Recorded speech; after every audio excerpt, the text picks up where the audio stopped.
നമസ്തേ. ഓം ശ്രീ മാത്രേ നമ. Sridevi astrological consultancy ചാനലിലേക്ക് ഏവർക്കും സ്വാഗതം. ആയില്യം നക്ഷത്രത്തെ കുറിച്ചാണ് ഇന്നിവിടെ പറയുന്നത്. ആ നക്ഷത്രത്തിന്റെ പൊതു സ്വഭാവങ്ങളും 2025 ഇവർക്ക് എങ്ങനെ ആയിരിക്കും എന്നുകൊണ്ട് നമുക്കൊന്ന് നോക്കാം. ആയില്യം നക്ഷത്രം എന്ന് പറയുമ്പോൾ തന്നെ സർപ്പമാണ് ഇതിന്റെ ദേവത. സ്വന്തം കാര്യം നേടിയെടുക്കുന്നതിൽ ഇവർ സമർത്ഥരായിരിക്കും. യൗവനാരംഭമാണ് ഇവർക്ക് സാധാരണയായി അഭിവൃദ്ധി കാണപ്പെടാറ്. ബുധദശയിൽ ജനിക്കുന്നുവെങ്കിലും ബാല്യത്തിലായതുകൊണ്ട് കുടുംബത്തിലേക്ക് എല്ലാവിധ സൗഭാഗ്യങ്ങളും വന്നു ചേരുമെങ്കിലും ബുധദശ കഴിഞ്ഞ ഉടനെ വരുന്ന കേതു 15 വയസ്സ് കഴിയുമ്പോൾ കിട്ടുന്ന 20 വർഷത്തെ ശുക്രദശയിലാണ് ഇവർക്ക് എല്ലാ സൗഭാഗ്യങ്ങളും വരുന്നത്. ബുധൻ, കേതു, ശുക്രൻ, ആദിത്യൻ, ചന്ദ്രൻ, ചൊവ്വ ഇങ്ങനെ പോകുന്നു ഇവരുടെ ദശാകാലം.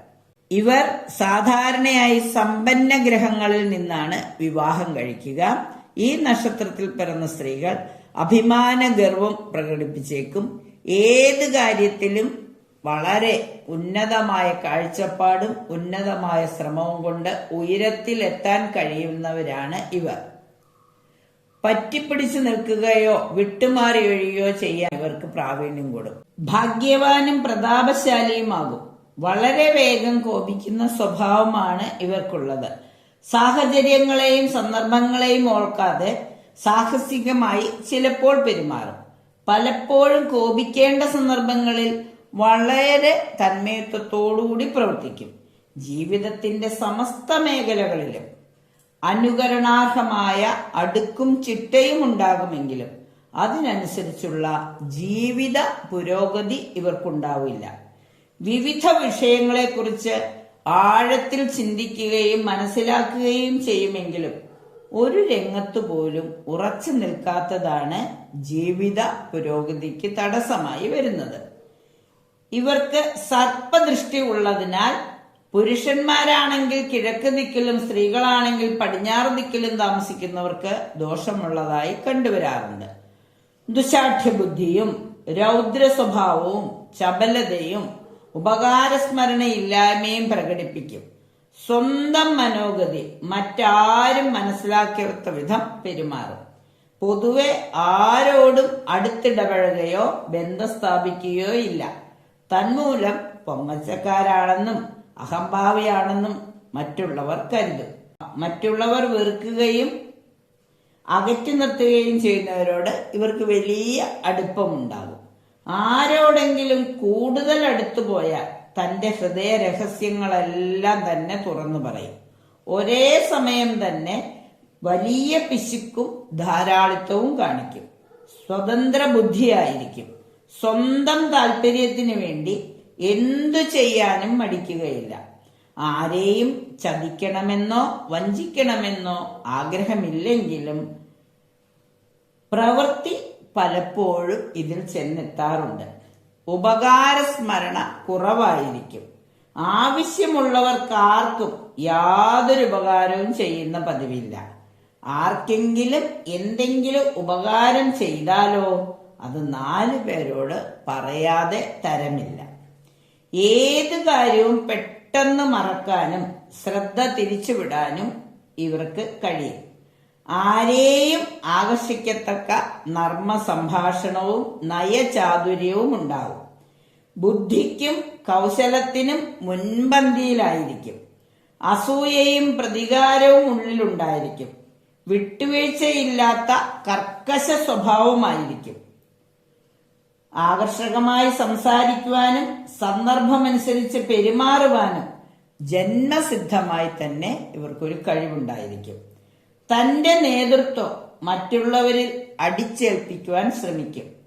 തന്റെ പരാതികളെപ്പറ്റി മറ്റുള്ളവരോട് എപ്പോഴും പറഞ്ഞുകൊണ്ടിരിക്കും. തനിക്ക് പ്രയോജനമുള്ള ബന്ധുക്കളോട് അടുത്തുകൂടുകയും മറ്റുള്ളവരെ തള്ളിപ്പറയുകയും ചെയ്യും. വിജയപരാജയങ്ങൾ ഒന്നിടവിട്ട് അനുഭവപ്പെടും. ക്ലേശങ്ങളും സ്വൈര്യക്കേടും കൂടെ കൂടെ ഉണ്ടാകും. പൊതുപ്രവർത്തനങ്ങളിൽ അത്ര ശോഭിക്കാനിടയില്ല. സ്ത്രീ വിഷയങ്ങളിൽ അല്പസ്വല്പം അപവാദങ്ങളോ ആരോപണങ്ങളോ വരാനുള്ള സാധ്യതയുണ്ട്. ശ്രദ്ധിക്കുക. വിവാഹ ജീവിതം സന്തോഷകരമായിരിക്കും. ഒരു പ്രത്യേക സ്വഭാവമുള്ള ഇണയായിരിക്കും ഇവർക്ക് കിട്ടുന്നത്. ചെറിയ ചെറിയ കലഹങ്ങൾ ഉണ്ടാകുമെങ്കിലും അത് വർദ്ധിക്കാതിരിക്കാൻ ശ്രമിക്കും. പോലീസ്, സ്വതന്ത്ര ബിസിനസ്, കൃഷി, അതുപോലെ തന്നെ സ്പോർട്സ്, ബാങ്കിംഗ് തുടങ്ങിയ മേഖലകളിൽ ഇവർ വിജയിക്കും. നക്ഷത്ര ദേവത സർപ്പമാണ്. അതുകൊണ്ട് നാഗദേവതകളെ പ്രാർത്ഥിക്കുന്നത്, ആയില്യം നാളിൽ അർച്ചന നടത്തുന്നത്, വിഷ്ണുക്ഷേത്രത്തിലും ശിവക്ഷേത്രത്തിലും ദർശനം നടത്തുന്നതൊക്കെ, ജന്മനക്ഷത്രത്തിലും അനുജന്മ നക്ഷത്രം, ആയില്യം, കേട്ട, രേവതി നക്ഷത്രങ്ങളെ അനുജന്മ നക്ഷത്രങ്ങൾ പ്രാർത്ഥന നടത്തുന്നത് വളരെ നന്നായിരിക്കും. ഇവർക്ക് 2025 എങ്ങനെയായിരിക്കും ഒന്ന് നോക്കാം. ഗുരുതുല്യരായവരുടെ അനുഗ്രഹം ഉള്ളതുകൊണ്ട് ചെയ്യുന്ന കാര്യങ്ങളെല്ലാം 2025 വിജയിക്കും. സമയബന്ധിതമായ പ്രവർത്തനങ്ങൾ ലക്ഷ്യപ്രാപ്തിയിൽ എത്തിക്കും. രക്ഷിതാക്കൾക്ക് അസുഖം വർദ്ധിക്കുന്നതിനാൽ പലപ്പോഴും മനസ്സിന് അല്പം അശാന്തി ഉണ്ടാകും. ജനുവരി മുതൽ ബൃഹത് പദ്ധതികൾ ഏറ്റെടുക്കേണ്ടതായി വരും. വിനയത്തോടു കൂടിയുള്ള സമീപനം വിപരീത സാഹചര്യങ്ങളെ അതിജീവിക്കുന്നതിനുള്ള വഴി നൽകും. ആത്മസുഹൃത്തിന്റെ നിർദ്ദേശത്താലും പിൻബലത്താലും ജീവിതത്തിന് വഴിത്തിരിവുണ്ടാവുന്ന തൊഴിൽ മേഖലകൾ ആരംഭിക്കും. സ്തുത്യർഹമായ സേവനം കാഴ്ചവെക്കാൻ സാധിച്ചതിനാൽ ചാരിതാർത്ഥ്യമുണ്ടാകും. ജന്മസിദ്ധമായ കഴിവുകൾ പ്രകടിപ്പിക്കുവാൻ അവസരം കിട്ടും. സന്തോഷവും സമാധാനപരമായ ജീവിതം നയിക്കുന്നത് വഴി ആശ്വാസമുണ്ടാകും. മഹത് വ്യക്തികളുടെ ആശയങ്ങൾ ജീവിതത്തിൽ പകർത്തുവാൻ നിഷ്ഠകൾ പാലിക്കേണ്ടതായി വരും. നടപടിക്രമങ്ങളിലുള്ള ആത്മാർത്ഥതയും നിഷ്കർഷയും നിശ്ചയദാർഢ്യവും ലക്ഷ്യബോധവും മാതൃകാപരമായി ആത്മാഭിമാനം തോന്നും. സ്വപ്ന സാക്ഷാത്കാരത്താൽ ആത്മനിർവൃതി ഉണ്ടാകും. വാങ്ങുവാൻ ഉദ്ദേശിക്കുന്ന ഭൂമിയുടെ രേഖകൾ സസൂക്ഷ്മം പരിശോധിച്ചിട്ട് വേണം ക്രയവിക്രയം നടത്തുവാൻ. മെയ് മാസം മുതൽ അപ്രധാനങ്ങളായ കാര്യങ്ങളിൽ ഇടപെടരുത്. ചികിത്സകളിലും ഈശ്വരപ്രാർത്ഥനകളിലും സന്താനങ്ങളുടെ സദ്ഗുണങ്ങൾ അനുഭവിക്കാൻ യോഗം വരും. അവഗണിക്കപ്പെട്ട കാര്യങ്ങൾ പരിഗണിക്കപ്പെടുന്നതിനാൽ അല്പം ആശ്വാസമുണ്ടാകും. പ്രവർത്തന പുരോഗതിക്ക് അനുയോജ്യമായ ആശയങ്ങൾ ആജ്ഞാനുപ്രവൃത്തികളിൽ നിന്നും വന്നു ചേരുന്നതിനാൽ ആത്മവിശ്വാസം വർദ്ധിക്കും. ജീവിത നിലവാരം മെച്ചപ്പെടുത്തുവാൻ സാധിക്കും. അതിനുള്ള സൗകര്യമുള്ള ഗ്രഹം മോടി പിടിപ്പിക്കുവാൻ കഴിയും. അനന്ത സാധ്യതകളോടുകൂടിയ മേഖലകളിൽ ജോലി ചെയ്യാനുള്ള അവസരം വന്നു ചേരും. വിദ്യാർത്ഥികൾക്ക് അകാരണ ഭയവും ഉദാസീന മനോഭാവവും ഉണ്ടാകും.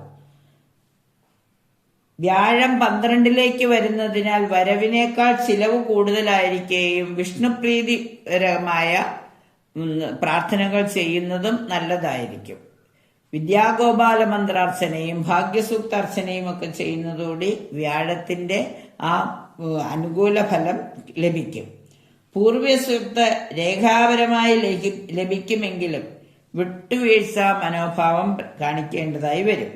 ഉപദേശക സമിതിയിൽ നിന്നും ഉന്നതരുടെ കൂട്ടത്തിലേക്ക് തിരഞ്ഞെടുക്കപ്പെടുവാൻ യോഗം കാണുന്നു. ജീവിത യാഥാർത്ഥ്യങ്ങളെ മനസ്സിലാക്കി ആത്മനിയന്ത്രണത്തോടുകൂടി ചെയ്യുന്നതെല്ലാം ലക്ഷ്യപ്രാപ്തിയിൽ എത്തിച്ചേരും. അപ്പൊ പൊതുവെ പറഞ്ഞാൽ വ്യാഴത്തിന്റെ മാറ്റം മെയ് മാസം മുതൽ അല്പം സാമ്പത്തിക പ്രതിസന്ധികളെ വരുത്തുമെങ്കിലും അഷ്ടമശനി മാറുന്നതോടുകൂടി ജീവിതം വളരെ സുഖകരമായി തീരും. വ്യാഴം മിഥുനൻ രാശിയിലേക്ക് വരുന്നതുകൊണ്ട് ബുധന്റെ ക്ഷേത്രത്തിലേക്ക് വരുന്നത് കൊണ്ട് ബുധൻ ഇവർക്ക് പൊതുവേ നല്ലതായതുകൊണ്ട് ഇവരുടെ ദശാനാഥനായതുകൊണ്ട് ശ്രീകൃഷ്ണസ്വാമിയെയും ശ്രീരാമസ്വാമിയും ആഞ്ജനേയസ്വാമിയും ഒക്കെ പ്രാർത്ഥിക്കുന്നത് മൂലവും നാഗദേവതകളുടെ അനുഗ്രഹം മൂലവും ദുർഗാദേവിയെ പ്രാർത്ഥിക്കുന്നത് മൂലവും 2025 ഏറ്റവും ശോഭനമായി തീരുവാൻ സാധിക്കും.